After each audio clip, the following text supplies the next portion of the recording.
إنما الصدقات للفقراء والمساكين والعاملين عليها والمؤلفة قلوبهم وفي الرقاب والغارمين وفي سبيل الله وابن السبيل.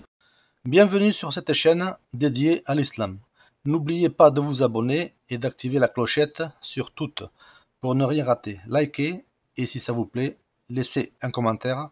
Ça permettra, Inch'Allah, d'améliorer le trafic de la chaîne et faire connaître ainsi l'islam à tous. Voilà, on commence.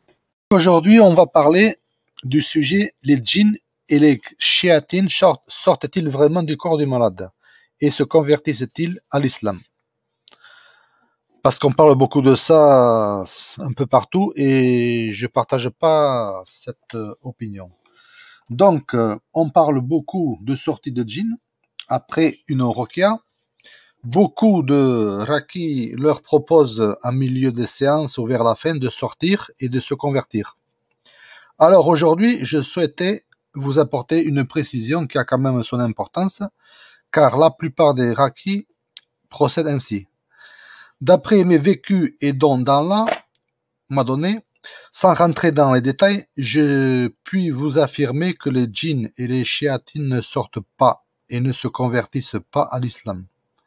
Ou alors, il va sortir, faire un tour, le temps que la ruqya se termine, et puis revient posséder la personne.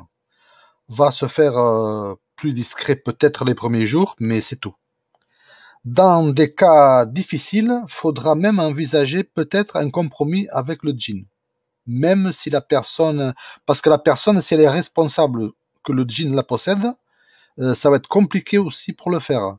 Et chercher d'une manière ou d'une autre à faire appel au djinn pour les problèmes de la vie. Donc il y a des gens qui font ça, ils font appel au djinn, et après, bien sûr, ils ont des problèmes. Et là, le djinn, il est venu pas tout seul, justement, c'est la personne qui l'a autorisé, c'est un genre de pacte en fait. Donc le djinn reviendra toujours. Il veut être payé d'une manière ou d'une autre. Des fois même, des pactes sont faits sans que les personnes s'en rendent vraiment compte. Alors moi, je vous dis, discutez même pas avec. Faut les brûler avec les versets coraniques. La première raison qu'ils ne sortent pas du corps du malade, c'est déjà que le djinn envoyé par le sorcier, avec la sorcellerie d'enchaînement, il ne peut plus sortir. Déjà, il n'y a pas de djinn qui vient comme ça, sans sorcellerie. Donc sans sorcellerie, il n'y a pas de djinn qui vient comme ça. Sorcellerie enterrée, suspendue, piétinée, ce qu'on veut, mais ça c'est la règle. Donc la règle c'est qu'il n'y a pas de sorcellerie sans djinn dans le corps du malade. Et même si ça arrivait, tôt ou tard, un djinn s'y installerait. C'est comme ça. Car le sorcier va faire beaucoup de nœuds dans le corps du malade et va souffler dessus. C'est ce qui est dit dans la sourate Al-Falaq, de nous protéger de ceux ou celles qui souffrent dans les nœuds. Ensuite, il va envoyer l'entité djinn dans le corps du malade. Donc, concrètement, le sorcier a envoyé le djinn avec des nœuds, des chaînes. Alors, quand le raqi va dire à l'entité djinn, au bout de plusieurs heures de bataille, de sortir, veux-tu sortir? C'est ce qui est employé souvent. C'est impossible qu'il sorte, car déjà lui-même, il est victime de cette sorcellerie, car il est enchaîné par le sorcier. Du coup, il voudrait bien sortir, mais il ne peut pas. Donc, au moment où le raqi va lui dire de sortir, c'est une erreur monumentale. Pour ma part, je ne suis pas d'accord avec ce procédé. Ça aboutit à rien du tout. À un moment donné, il faut arrêter de bercer les gens d'illusions. Un djinn ou un shéatine ne sort pas du corps et n'embrasse pas l'islam. Ils sont programmés pour mourir, pas pour sortir. Surtout avec l'enchaînement depuis des années pour certaines personnes. Faut les éradiquer, les brûler avec les versets coraniques. C'est l'unique façon de s'en débarrasser définitivement. Le fait que le raqi propose de sortir et d'embrasser l'islam, c'est une facilité qui est faite au djinn. Car un djinn connaît par cœur tout le Coran. Donc il va attester sa foi sans problème et tromper le raki. Donc ça c'est important. La seule chose qu'il vous dira pas, c'est Bismillah. Ces djinns, certains peuvent avoir jusqu'à 5000 ans. Alors, pas la peine de vous dire que le Coran et tous les versets, ils le connaissent par cœur. Ils connaissent les 114 sourates, dont les 6234 versets ayat. Pour eux, c'est une facilité, dire oui, je vais attester que je vais être dans l'islam. C'est pour ça les gens ne guérissent pas ou vraiment peu.